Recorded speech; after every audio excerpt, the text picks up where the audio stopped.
Assalamualaikum ayah bunda. Di sini aku mau menceritakan tentang suatu penyakit yang bernama rubella. Di sini aku mau mengisahkan cerita pengalaman yang terjadi pada anak saya yang bernama Uwais, usia di 9 tahun. Seperti inilah ruam pada tubuh Uwais di hari keempat yang terlihat sudah memudar. Selain ruam, Uwais merasakan di lipatan ketiak yang sangat perih meskipun tidak digaruk. Seluruh tubuhnya itu teksturnya kasar, bahkan di bagian lutut seperti ini terlihat seperti kulit ayam. Yang paling menyedihkan adalah di saat klimaksnya, yaitu di 3 hari pertama ia mengalami panas yang cukup tinggi, sehingga gelisah saat tidur karena disertai juga dengan batuk dan pilek. Jadi awalnya pada hari Senin tanggal 2 Desember 2024, aku melihat wajah anak aku itu lesu banget. Tapi anaknya ini masih kelihatan energik, cuman memang belum muncul nih, belum nampak gejala-gejala dia sakit. Nah, itu berangsur selama 3 hari. Jadi di hari Rabu tanggal 4 Desember 2024, pagi, siang, sore dia masih oke. Begitu malam, nah ini udah nampak nih. Awal dia demam sampai akhirnya di tengah malam dia tuh panasnya tinggi banget. Tanggal 5 hari Kamis itu saya belum terlalu detail memperhatikan. Hanya setahu saya dia itu panas tinggi, saya obatin, saya kompres gitu. Nah, begitu di hari kedua dia panas, hari Jumat tanggal 6 Desember 2024, saya baru sadar nih, oh kok kayaknya merah banget nih badan anak ini, apa karena panasnya? Tapi saya memang udah ada curiga dia ini kena tampok atau campak. Hari kedua dia panas ini udah mulai tuh nampak dia batuk, dia pilek, makinlah dia susah tidur kan. Akhirnya saya putuskan, oke, besok tanggal 7 Desember 2024 hari Sabtu kita ke dokter. Di sana diperiksa oleh dokter, ditanya udah pernah imunisasi atau vaksin campak belum? Saya lupa. Tapi seingat saya yang wajibnya itu kayaknya udah deh. Nah, akhirnya dokternya bilang, "Bu, ini anaknya kena rubella. Waktu dia panas, itu merahnya dari muka apa badan?" Ya, saya sejujurnya agak ragu sih ya. Ya, saya bilang aja deh dari muka, soalnya yang kelihatan pertama kan emang mukanya udah lesu, agak-agak merah, kirain panas dari matahari gitu loh. Kan suka main kan, pulang-pulang merah, saya pikir kan karena habis panas-panasan gitu kan, main kena matahari. Singkat cerita, terus dokternya bilang, oke, ini nanti kalau udah sembuh akan kecoklatan warna kulitnya dan akan mengelupas, itu nggak apa-apa. Pas dipanggil untuk ngambil obat, saya kan dibacain tuh, terus cara meminumnya gimana. Cuman saya aneh aja gitu. Saya pikir sakit campak ini akan dikasih yang namanya obat untuk virusnya kah, atau obat campak gitu kah. Ternyata obatnya itu hanya emang untuk mengobati panasnya, batuknya, dan pileknya. Dan ada dikasih tambahan vitamin dan juga bedak salisil, barangkali kulit anaknya itu gatel. Tapi pada kasus anak saya, dia nggak gatel sama sekali. Tapi kulitnya itu merah banget. Keteknya itu nggak kelihatan kulit lecet, tapi dia ngerasain itu perih banget. Mau dikasih apapun yang basah-basah itu kalau bisa jangan. Karena pada anak saya itu dia ngerasa perih. Waktu saya kompres gitu kan dia nggak mau pakai air biasa, padahal terus dikasih minyak baby oil gitu nggak mau juga, katanya perih, jujuritan dia. Bahkan disentuh aja kalau bisa jangan. Ya udahlah, saya nggak utak-atik area situ. Terus anehnya lagi, di saat siang udah sampai rumah, pada saat habis pulang dari rumah sakit itu, nah Dia nangis histeris, ya Allah aku panik. "Kenapa Adek?" Aku tanya, "Ini sakit, ini sakit, ini sakit." Ternyata jawabannya enggak semua. "Terus kenapa Dek?" Dia nangis ya sambil kejer gitu. "Badan aku sakit, kayak ditusuk jarum." Oh, astagfirullahaladzim, Masya Allah, ya Allah, kasihan amat deh. Dek kenapa tadi nggak bilang di sana? Ya mungkin dia belum ngerasain ya. Anehnya tuh pas pulang, jadi kan aku nggak bisa nanya ke siapa-siapa, nggak bisa berbuat banyak. Nah, aku ide aja nih, aku WA panggilan darurat, emang ada nomornya gitu, nomor WA-nya, cuman aku nggak call, aku cuman voice note aja, aku jelasin, ini tadi udah periksa ke dokter pagi, diagnosanya rubella, dikasih obatnya ini gitu. Tapi sekarang anak saya ini ngerintih kesakitan, badannya kayak ketusuk jarum, itu gimana? Apa ada obat atau gimana lah, Dok tolong, saya bilang kan.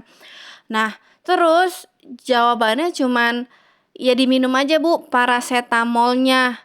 Lah saya tanya lagi kan, "Bu itu bukannya untuk penurun panasnya ya? Yang saya maksud itu obat untuk ngilangin dia ada sensasi sakit ketusuk jarum ini, gimana Dok?" Ya akhirnya dibales, "Ya parasetamol itu kan untuk pereda nyeri juga, jadi Ibu diminum aja dulu." Oke lah, akhirnya ya udah disabarin lah walaupun dia teriak-teriak atau merintih kesakitan seperti itu, ya mau gimana lagi, nggak ada cara lain. Dan akhirnya ada berita baik. Di hari keempat setelah dia 3 hari mengalami klimaks panas yang cukup tinggi, di hari keempat semuanya serba menurun. Panasnya turun, batuknya udah nggak intens, pileknya juga kayaknya udah hilang. eh Perih atau sakit itu, kalau perih sih masih ya di keteknya. Ketusuk jarumnya katanya udah hilang. Ya alhamdulillah sih. Dan akhirnya aku kepoin kan, apa sih itu rubella, gimana cara ngatasinnya, apa itu gejalanya, pokoknya aku cari tahu deh. Memang sakit ini bisa menular, tapi di saat menular itu reaksinya baru keluar atau baru terlihat di hari ke-10. Jadi kurang lebih seminggu atau 2 minggu. Cara penularannya di sini mirip COVID ya. Jadi melalui air liur. Nah, kalau misalkan si pengidapnya itu bersin, terus tangannya menutupi mulutnya, lalu tangannya itu megang gagang pintu misalkan. Nah, ada orang lain tuh yang megang gagang pintu itu. Nah, disitulah letak penyebarannya. Jadi virusnya itu ngikut ke tangan orang yang telah megang pintu, habis itu dia menyentuh mata atau hidung atau mulut. Jadi virusnya masuk melalui itu, cairan dari mata, hidung ataupun mulut. Atau bisa juga di saat pengidapnya itu lagi bersin, nah kita ada di dekatnya, terus percikan bersinnya itu kena kita gitu, entah mulut, hidung, atau mata, atau bahkan percikannya itu masuk melalui saluran pernafasan, itu bisa. Makanya disarankan untuk tidak berbagi makanan atau minuman. Pokoknya bahaya banget lah, tingkat menularnya itu tinggi bila kamu menyentuh permukaan atau benda yang terkontaminasi. Kemudian kamu menyentuh area wajah seperti mata, hidung, atau mulut. Orang yang terinfeksi dapat menularkan penyakitnya sebelum orang tersebut mengalami gejala infeksi rubella tersebut. Ngeri kan? Tapi jangan khawatir, di masa sekarang ini penyakit rubella sudah jarang kecuali jika seseorang tidak mendapatkan vaksin rubella ini. Ada beberapa faktor risiko yang menempatkan seseorang bisa terinfeksi campak Jerman atau rubella, yaitu kontak dengan orang yang terinfeksi, tidak mendapatkan vaksinasi, tinggal di daerah padat penduduk, respon imun yang buruk terhadap vaksin, dan bekerja sebagai tenaga medis.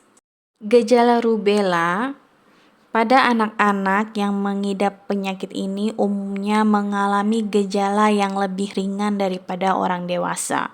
Masa inkubasi rubella adalah sekitar 14 sampai 21 hari sejak terjadinya infeksi hingga timbulnya gejala. Berikut ini beberapa gejala umum yang terjadi. 1. Sakit kepala. 2. Iritasi ringan pada mata. 3. Demam.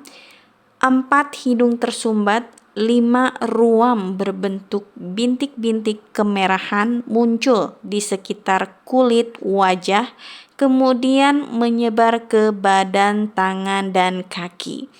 Lalu yang terakhir adalah rasa nyeri pada sendi. Tapi pada kasus anak saya, dia hanya mengalami demam, hidung tersumbat, ruam, dan juga nyeri pada seluruh tubuhnya, katanya kayak tertusuk jarum. Nah, besokannya beda lagi, dia ngerasa itu seluruh tubuhnya gatal semuanya, serentak gatalnya tiba-tiba gitu. Enggak yang sebagian kecil, besok di mana, entar di mana, enggak, tapi ini mendadak semuanya gatal, jadi kayak gimana gitu kan, heboh, bikin panik orang tuanya. Tapi itu semua sudah teratasi karena dokter memang sudah meresepkan obat gatal ya, seperti cetirizine atau CTM, kemudian dibantu juga dengan bedak salisil. Terus di saat 3 hari klimaks itu anak saya panas tinggi disertai batuk dan juga pilek, dia juga bukan cuman gelisah tidur tapi nafsu makan menurun. Jadi ayah bunda harus perhatikan ya tanda-tanda anak terkena rubella.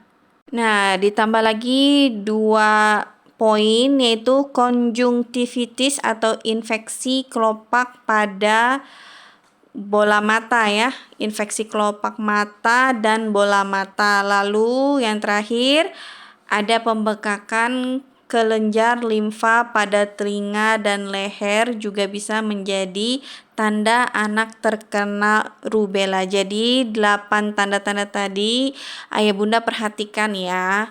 Jadi nggak semuanya kena, mungkin kalau ada sebagian, nah itu juga patut dicurigai.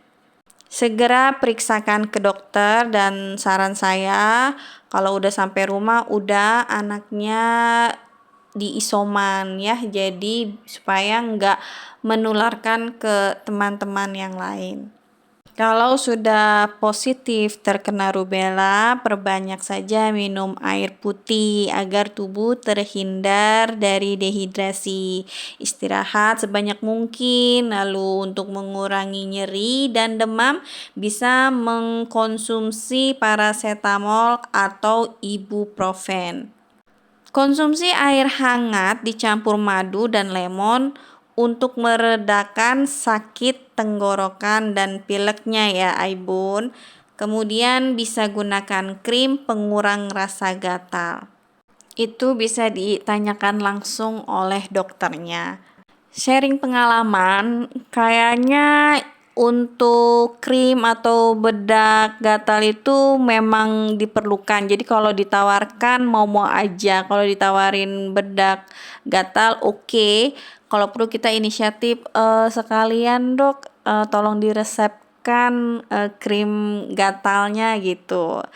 Soalnya waktu 3 hari klimaks itu anak saya menderita rubella, dia nggak ada sedikit pun ngerasain gatal. Tapi justru di hari keempat dan sampai sekarang nih, hari keempat itu kan hari Minggu, sekarang udah hari Rabu, dia masih aja gatal-gatal. Kalau sakit ketusuk jarumnya udah enggak, itu hanya 2 hari yang pertama itu klimaks, yang 2 hari udah reda, 3 hari udah nggak ada tuh sakit ditusuk jarumnya. Mungkin kasus tiap anak berbeda ya Bun. Mungkin ada yang matanya merah gitu, kalau anak saya enggak. Jadi jangan panik lah. Banyak bertanya saja dengan dokter ya. Kalau misalkan ragu ya bisa kembali lagi untuk periksakan ke dokter, itu lebih aman ya daripada kita coba-coba atau pusing sendiri, ketakutan sendiri, malah nanti ayah bundanya yang stres kan kasihan. Anak mana lagi sakit gitu kan ya ayah bun. Ya udah sekian ya sharing-sharing tentang anak yang terkena rubella. Semoga ini bisa bermanfaat dan sedikit menenangkan pikiran Bunda ya, karena ini saya cerita berdasarkan pengalaman anak saya. Saya doakan untuk semuanya ya yang sedang sakit, semoga Allah angkat penyakitnya dan lekas disembuhkan. Dan buat kita-kita yang sehat, semoga sehat selalu dan semuanya dilimpahkan rezeki oleh Allah Subhanahu wa taala. Sampai sini dulu video saya. Terima kasih sudah menonton. Assalamualaikum.